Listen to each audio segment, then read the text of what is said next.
ہم جب کسی بھی واقعے کو یا حالات کو اس کے سیاق و سباق سے الگ ہو کر دیکھتے ہیں تو پھر ہماری جو رائے ہوتی ہے وہ عام طور سے سطحی ہوتی ہے، اور یہی بات اب میں جو کرنے جا رہی ہوں، عدلیہ کا ابھی فیصلہ آیا تھا کہ اس نے جو مخصوص نشستیں تھیں وہ پی ٹی آئی کو دے دیں، اور پھر اس کے بعد حکومت کا ایک بیان آیا کہ پی ٹی آئی کو بین کر دیا جائے گا۔ اور پھر حیرانی کی بات ہوئی مجھے یہ سن کے کہ امریکہ کا اس کے فوراً بعد بیان آیا کہ وہ پاکستان میں سچویشن کو مانیٹر کر رہے ہیں، اور ان کو لگتا ہے کہ جمہوریت کو خطرہ ہے، اور ان کو لگتا ہے کہ یہاں پہ انسانی حقوق کی پامالی ہو رہی ہے۔ مجھے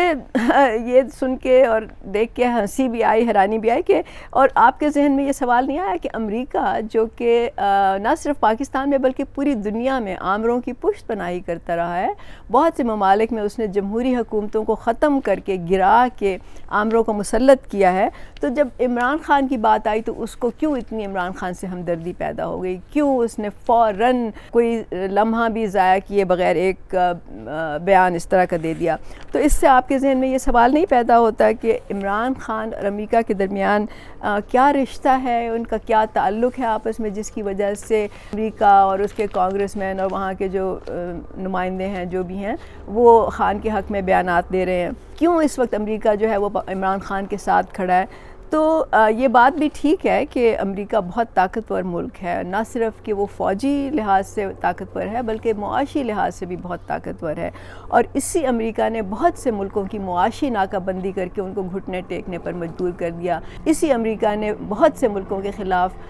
فوجی دہشت گردی کی، جس میں سر فہرست عراق شامل ہے۔ تو یہ آپ سب بھول کر، یہ نظر انداز کر کے آپ پھر بھی خان کی حمایت میں کھڑے ہوں گے، اور پھر یہ سب کو پتہ ہے کہ خان نے امریکی کانگریس کے بنتیں ترلے کر کے تو اس نے اپنے لیے قراردادیں جو ہیں وہ منظور کرائی ہیں، تو آپ یہ بھی بھول جائیں گے اور نظر انداز کر دیں گے، پھر بھی آپ خان کی حمایت کریں گے۔ مطلب یہ مجھے حیرانی ہوتی ہے۔ اور اس کے علاوہ جو فارن فنڈنگ ہے، مطلب اس کی تو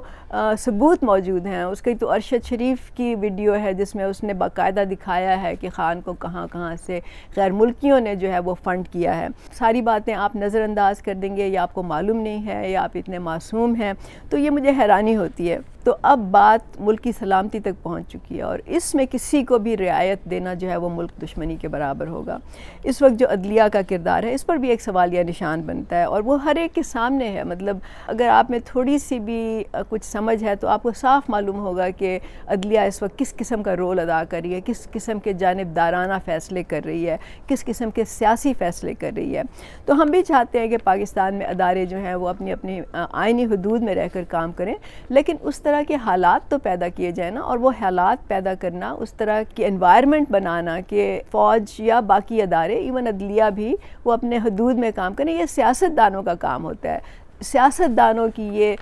فہم و فراست ہوتی ہے، سیاست دانوں کی یہ دور اندیشی ہوتی ہے کہ وہ سیاسی ادارے مضبوط کرتے ہیں، وہ پارلیمنٹ کو مضبوط کرتے ہیں، وہ لوکل گورنمنٹ جو سسٹم ہوتا ہے اس کو مضبوط کرتے ہیں، ملک اس پہ کھڑے ہوتے ہیں۔ تو ایسا تو یہاں پہ سیاستدان کوئی نہیں کرتے نا، کسی نے کوئی کوشش نہیں کی کہ جمہوری ادارے ہیں وہ مضبوط ہوں۔ تو جب خان کی طرح کے سیاستدان ملک میں ایسے حالات پیدا کرتے رہیں گے تو ایسا فساد تو مچتا ہی رہے گا نا، یہ صورتحال تو جاری رہے گی، عدم استحکام بھی رہے گا، اداروں کو سیاست میں دخل اندازی کرنے کا موقع بھی ملے گا۔ مصالحت کے تمام دروازے عمران خان نے خود بند کیے، اس نے خود اپنے، آپ سمجھ لیں کہ اپنے لیے دروازے بند کیے ہیں۔ تو اس وقت آپ کو معلوم ہے کہ اسٹیبلشمنٹ بہت طاقتور ہوتی نظر آ رہی ہے، اور ظاہر ہے کہ اس وقت تمام فیصلوں پر وہ حاوی ہے، اور یہ بھی عمران خان کا قصور ہے۔ جس طرح عمران خان نے فوج کو گالیاں دیں، جس طرح سے عمران خان نے اپنی سوشل میڈیا ٹیموں کو فوج کے پیچھے لگا دیا، اور جس طرح کی ایک ان کو بدنام کرنے کی مہم چلائی گئی، جس طرح کی غیر ملکی میڈیا میں فوج کو اور اس کے ساتھ پاکستان کو، ظاہر ہے جب فوج بدنام ہوتی ہے یا کوئی بھی بدنام ہوتا ہے جو ملک کے ادارے ہیں تو پاکستان بدنام ہوتا ہے، تو اس نے کوئی کسر اس میں نہیں چھوڑی۔ انہوں نے باٹس استعمال کیے، انہوں نے فیک ویڈیوز استعمال کی، انہوں نے فیک مطلب تصویریں بنا کے جو کہ بہت ہی آپ سمجھ لیں کہ گندی جھوٹی تصویریں، ذلت آمیز تصویریں، اس طرح کی تصویریں انہوں نے فوج کے خلاف جو ہیں وہ سوشل میڈیا پہ پھیلائی ہیں۔ تو کیا ان کا خیال تھا کہ خان کا خیال تھا کہ پھر فوج پہ چپ کر کے بیٹھی رہے گی؟ کیا فوج جو ایز این انسٹیٹیوشن ہے، کیا ان کو کچھ فرق نہیں پڑے گا کہ خان کیا کیا بک رہا ہے؟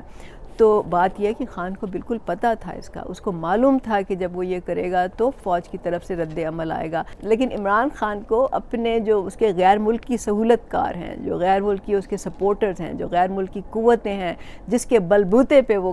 مسلط ہوا تھا اس ملک پر، اس کے اوپر بھروسہ تھا، اور ان کے ہی شہ پر، ان کی ہی پشت پناہی کی سپورٹ پہ خان نے یہ سارا کچھ کیا ہے۔ اور اب وقت آ گیا ہے کہ اس کو ایکسپوز کیا جائے، اس کو بتایا جائے، جو نوجوانوں کو اس نے گمراہ کیا ہے ان کو سمجھایا جائے کہ خان جو ہے یہ ملک دشمن ہے۔